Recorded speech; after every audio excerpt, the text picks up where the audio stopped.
Legal. Deixa eu passar para uma quase final aqui, porque é mais uma pergunta bem comum, antes de a gente entrar naquela das áreas do direito 2021, que é sobre a advocacia criminalista, né? Quanto ganha um advogado criminalista? Eu percebo que tem ou o cara é criminal e aí não faz o restante, é muito difícil no escritório fazer as duas coisas, né? Me corrija se eu estiver errado, porque eu não sou advogado como vocês, enfim, né? Mas, em destaque. E aí, quanto ganha um advogado criminalista? Então, eu divido em dois modelos de advogado, tá? E não é ofensivo nem vexatório isso que eu vou falar, mas você tem o advogado porta de cadeia, cara, que é o cara que faz atendimento 24 horas por dia, que é o cara que faz flagrante, que é o cara que o cliente foi preso, liga pra ele vai pra delegacia. E isso eu falo sem ofensa, porque o meu sócio no início da carreira ele fazia isso. Então assim, ele não tem uma garantia efetiva, mas efetivamente ele tem um bom resultado, porque você ir acompanhar um flagrante 2 horas da manhã tem um preço muito diferente de você ir 9 horas da manhã, depois que já tá tudo feito. E ele fazia isso. Então na época, isso estamos falando de 15 anos atrás, 14 anos atrás, Guilherme, ele saía de casa, nem lembro quanto era o salário mínimo na época, mas ele saía de casa para acompanhar um flagrante por 2, 3 mil reais 2 horas da manhã. E assim, você tá com o dinheiro aí? Porque eu só vou para receber. Então a família ligava e era essa condicionante. Então tem esse advogado que é o porta de cadeia, que é o cara que tá no game, que conhece delegado, que conhece investigador, que às vezes é até indicado pelos próprios caras que prenderam ele, porque, cara, é o cara que vem, que resolve, que faz. Então eu acho que esse cara, ele não tem uma constância, mas ele consegue bons resultados financeiros variáveis. E tem o criminal, que é o cara de fama e de renome, né? Que em Curitiba tem vários que são os caras que aparecem na TV, que são os caras que dão entrevista quando algum figurão se envolve num acidente automobilístico e mata 1 ou 2 pessoas, né? Que se envolve quando um namorado cata a mulher e joga do 10º andar. Então assim, você tem esses caras que atuam nesse tipo de...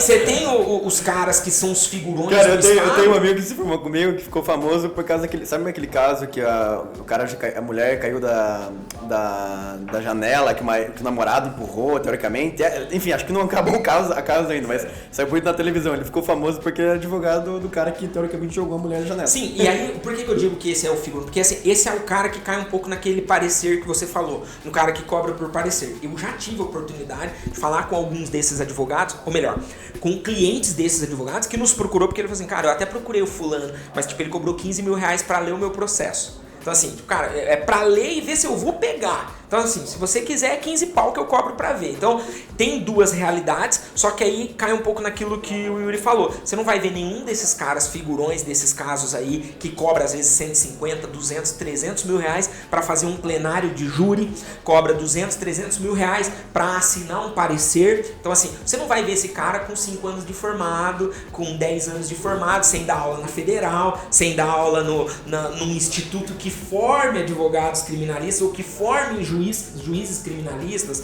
escrivão, enfim, escrivão. Porque a essência desse tipo de tarefa é a autoridade, né? O cara tem que ter autoridade. E é o cara que tem ainda pessoas que acreditam nisso e não estão 100% errados, que é efetivamente a assinatura do cara tem um peso maior do que a assinatura minha. Então assim, cara, eu tô contratando o cara porque ele vai na RPC me defender, ainda que tipo seja indefensável para 99% da população leiga, que é quem consome esse tipo de conteúdo. É o cara que se precisar sair na mão com o repórter, ele sai. Então assim, eles são advogados showmans. Então você, quando você paga... O mensalão ficaram muito famosos na época. Exatamente. Teve advogados que ganham 10, 12 milhões ali só para defender o político durante o mensalão. Inclusive tem um detalhe importante, só para encerrar essa questão do advogado criminalista, que tem algumas pesquisas, eu já as fiz, você coloca lá os advogados mais bem remunerados do Brasil.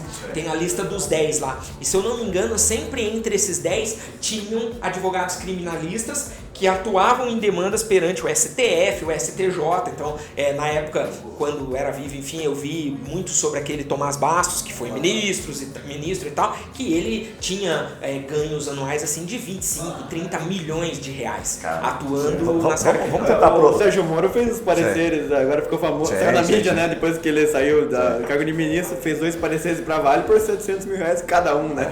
Vamos desconsiderar os extremos desses caras e vamos tentar trabalhar numa realidade aqui, tá? Desse 1,2 milhões de advogados, pegar juntar um monte de criminalistas. Vamos juntar os criminalistas e tentar dar um número. Sim. Assim, a gente fez um paralelo ali com o empresarial, né? Que, pô, em 5 anos o cara ganha ali seus 10, 15, depende do escritório, com 10 anos ganha 10, 15 fixo.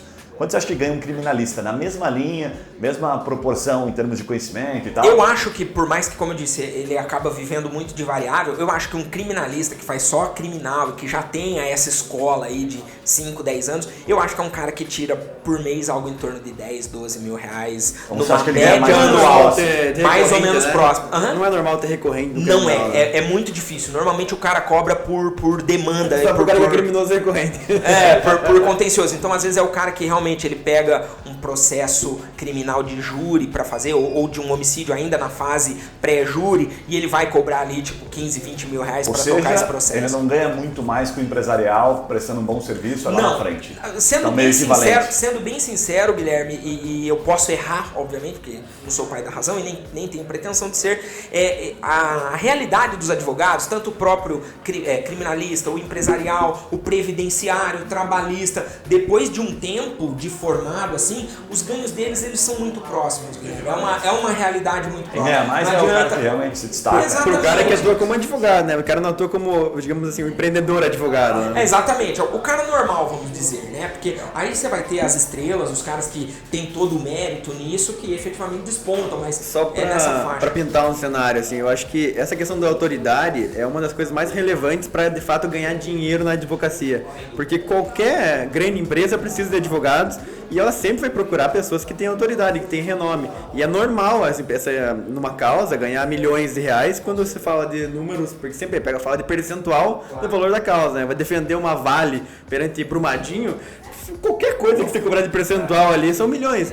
Então, assim, um caso só que eu participei, ou estou participando ainda no polo ativo da ação, eu procurei um advogado especialista numa área que eu preciso e o valor da causa que a gente está colocando em percentuais que o advogado vai ganhar vai passar de 500 mil reais.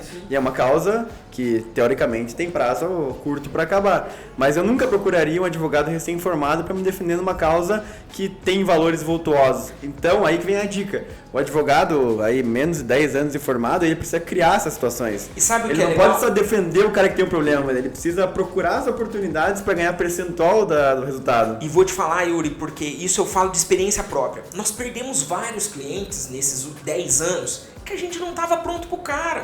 Então assim, o cara me procurou, mas eu não era pra ele, Guilherme. Eu fiz a proposta errada. Eu não tenho vergonha de dizer isso. Hoje a gente ainda erra. Porque o cara não é pra você. Porque se você não tem escola, se você não fez aquele... Se você não sabe como começa e como termina uma situação, meu irmão, você não tem propriedade pra falar. Ou quando o cara te questiona, você não sabe como responder. Então assim, por isso que eu digo pro advogado, é como qualquer outra carreira. Então, você precisa ter escola. E o cliente, ele precisa ser compatível com você. Então, dificilmente uma causa gigantesca vai pro cara que nunca fez uma causa gigantesca. Ele vai ter que rachar isso com alguém. Ele vai ter que chamar o cara que fez, ele vai ter que ter um parceiro. Vai ter... Então assim, isso é comum. Então a gente faz uns panoramas na escola e começa a dizer, cara, lembra essa empresa que procurou a gente? Bicho, se fosse hoje a gente pegava. Porque hoje a gente consegue fazer uma proposta compatível, a gente entende o trabalho que a gente vai entregar. 10 anos atrás a gente não entendia.